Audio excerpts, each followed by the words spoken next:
2 বছরের ছোট্ট সাজিদ সবাইকে কাঁদিয়ে চলে গেল না ফেরার দেশে।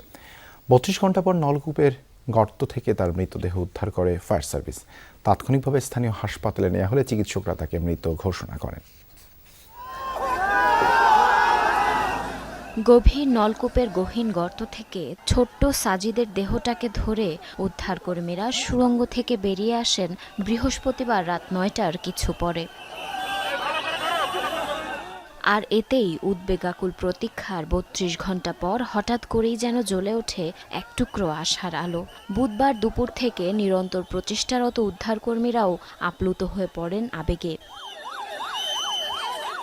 সঙ্গে সঙ্গেই শিশু সাজিদকে নিয়ে দমকল কর্মীরা ছুট লাগান হাসপাতালের পথে, কিন্তু তানোর স্বাস্থ্য কমপ্লেক্সে পৌঁছানোর পর চিকিৎসকরা মৃত ঘোষণা করেন শিশুটিকে। আমরা অচেতন অবস্থায় পেলাম এবং তারপর পরই আমরা এটাকে হসপিটালে পাঠিয়েছি। আপনারা জানেন যে এই হসপিটালে মৃত ঘোষণা করেছে।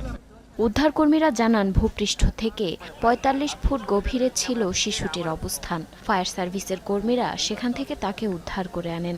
31 ঘন্টার অপারেশন শেষে আমরা শিশু সাজিদকে অচেতন অবস্থায় উদ্ধার করি। আমরা আসলে কিছুটা বাচ্চার নিথর দেহটা ধরার পরে আমরা একটু ইমোশনাল হয়ে গিয়েছিলাম। শিশুটির উদ্ধারের খবরের অল্প কিছু সময়ের মধ্যেই আসা মৃত্যুর খবরে বিষাদে ছেয়ে যায় পুরো এলাকা। খুবই দুঃখজনক যে এত পরিশ্রম করার পরও তাকে বাঁচাতে পারেনি। সারা দেশ সারা বিশ্ব এই বিষয়টা সবাই মর্মাহত, সবাই চেয়েছিল বাচ্চাটি যেন জীবিত উদ্ধার হয়। রাতেই হাসপাতাল থেকে মরদেহ আনা হয় শিশু সাজিদের বাড়িতে। মা বাবা আর স্বজনদের কান্না ও আহাজারিতে ভারী হয়ে ওঠে বাতাস। বুধবার দুপুরে তানোর উপজেলার পাচন্দর কোয়েলহাট পূর্বপাড়া গ্রামের শিশু সাজিদ মায়ের সঙ্গে যাবার সময় মাঠে পরিত্যক্ত নলকূপের গভীর গর্তের ভেতর পড়ে যায়। এরপর থেকেই শুরু হয় উদ্ধার তৎপরতা। ফায়ার সার্ভিসের 8টি ইউনিট ও স্থানীয় স্বেচ্ছাসেবীরা টানা 32 ঘন্টা চালায় উদ্ধার কার্যক্রম। জারিন অর্নি, যমুনা নিউজ। আল্লাহু আকবার।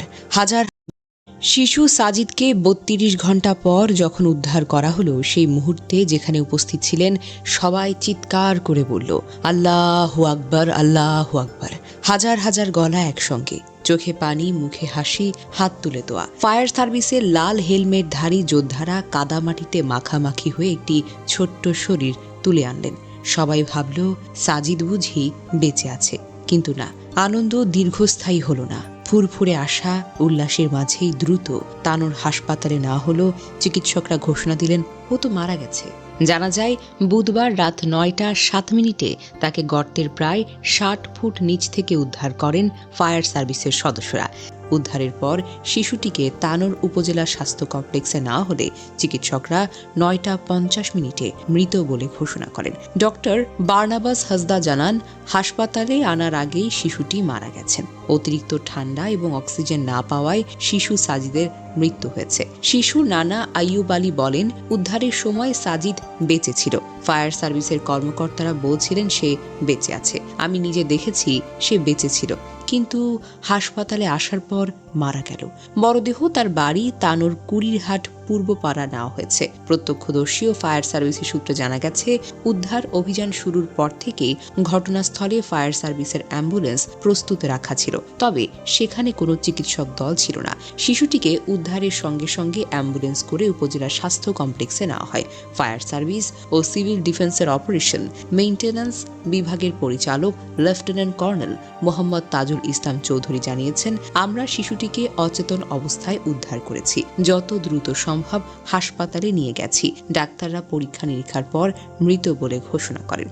তাদের এই অবিচল পরিশ্রম, রাতভর খোঁড়াই, একসঙ্গে চলা একাধিক ইউনিটের সমন্বয়, এই তৎপরতা প্রশংসার যোগ্য। কারণ মানুষের জীবন বাঁচানোর জন্য তারা এক মুহূর্তেও থেমে থাকেনি। তারা গর্তের পাশে এক্সকাভেটর নিয়ে খুঁড়ে খুঁড়ে সুড়ঙ্গ তৈরি করেছেন। প্রতি 10 ফুট পর পর খনন করেছেন, আবার হাতে খুঁড়েও চেষ্টা করেছেন। তাদের এই নিষ্ঠা, একাগ্রতা এবং মানসিক দায়িত্ববোধ আজ এই ঘটনার একমাত্র প্রমাণ।